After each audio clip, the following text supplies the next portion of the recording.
Hi, இன்றைக்கி special ஒரு Hyderabadi chicken குழம்பு. ஸோ அதுக்கு தேவையானது என்னென்னு பார்க்கலாமா? ஸோ நான் இங்கே 1 kg சிக்கன் எடுத்திருக்கேன். நல்லா வாஷ் பண்ணி கட் பண்ணியிருக்கேன். இப்போது ஃபர்ஸ்ட் 2 பேஸ்ட் ரெடி பண்ணணும். அதுக்கு 2 தக்காளி அதை மிக்சியில் போட்டு நல்லா அரைச்சி டொமேட்டோ பியூரி ரெடி பண்ணிக்கோங்க.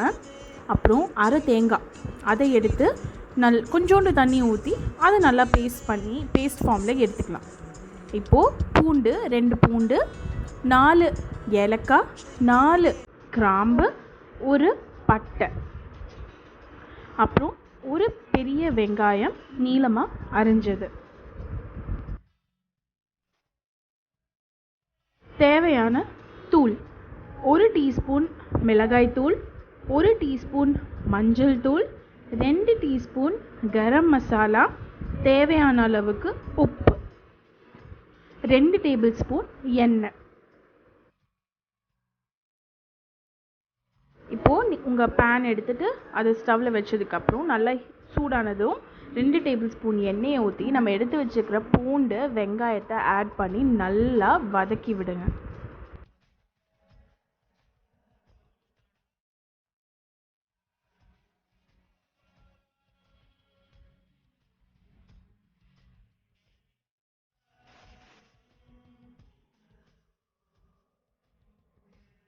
அது நல்லா ஒரு கோல்டன் ப்ரௌன் கலர் ஆனோடனே நம்ம எடுத்து வச்சுக்கிற பட்டை கிராம்பு ஏலக்காய் ஆட் பண்ணி அதை நல்லா ஃப்ரை பண்ணி விடுங்க.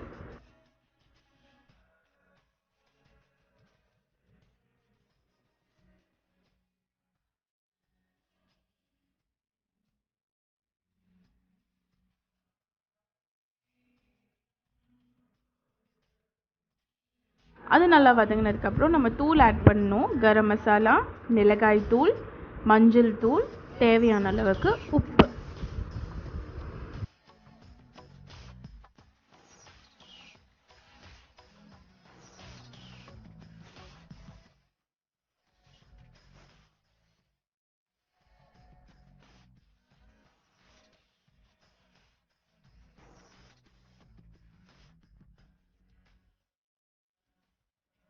இப்போது அந்த மசாலா நல்லா ஃப்ரை ஆகி வரும்போது நம்ம எடுத்து வச்சுருக்கிற சிக்கன் நல்லா வாஷ் பண்ணி கட் பண்ணி வச்சுருக்கிற சிக்கனை ஆட் பண்ணி அந்த மசாலா கூட நல்லா பிளெண்ட் பண்ணலாம்.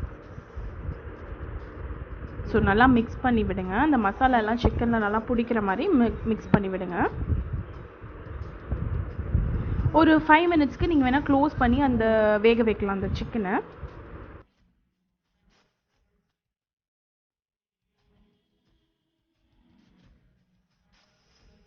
இப்போ ஒரு 5 மினிட்ஸ்க்கு அப்புறம் நம்ம எடுத்து வச்சுக்கிற டொமேட்டோ பியூரி, தேங்காய் பேஸ்ட் இது 2த்தையும் ஆட் பண்ணி நல்லா மிக்ஸ் பண்ணி விட்டுக்கலாம்.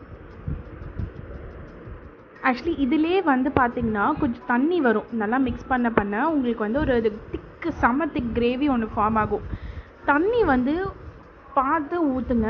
உங்களுக்கு இதே மாதிரி கன்சிஸ்டன்சியில் வேணும் அப்படின்னா 1/2 கப் தண்ணி ஊற்றினா போதும். ஒரு வேளை இல்லை எனக்கு நல்லா குழம்பா வேணும் அப்படின்னு பார்த்தீங்கன்னா 1 கப் தண்ணி ஊற்றினா போதும். ஸோ சிக்கன் முழுங்குற அளவுக்கு தண்ணி ஊற்றிங்கன்னா நல்லா கிரேவியாக கிடைக்கும். கம்மினா உங்களுக்கு நல்ல திக் கன்சிஸ்டன்சி, இப்போ சப்பாத்தி பரோட்டா இதுக்கெல்லாம் தேவையானதுக்கு கரெக்டான கன்சிஸ்டன்சியில் கிடைக்கும். இப்போ எங்களுக்கு கொஞ்சம் கிரேவி வேணும், கொஞ்சம் குழம்பு வேணுன்றதுனால நான் 1 கப் தண்ணி ஊற்றிருக்கேன். ஸோ அது நல்லா பாயில் ஆகிற டைமுக்கு நீங்கள் க்ளோஸ் பண்ணி ஒரு 15 மினிட்ஸ்க்கு நல்லா வேக வச்சுருங்க.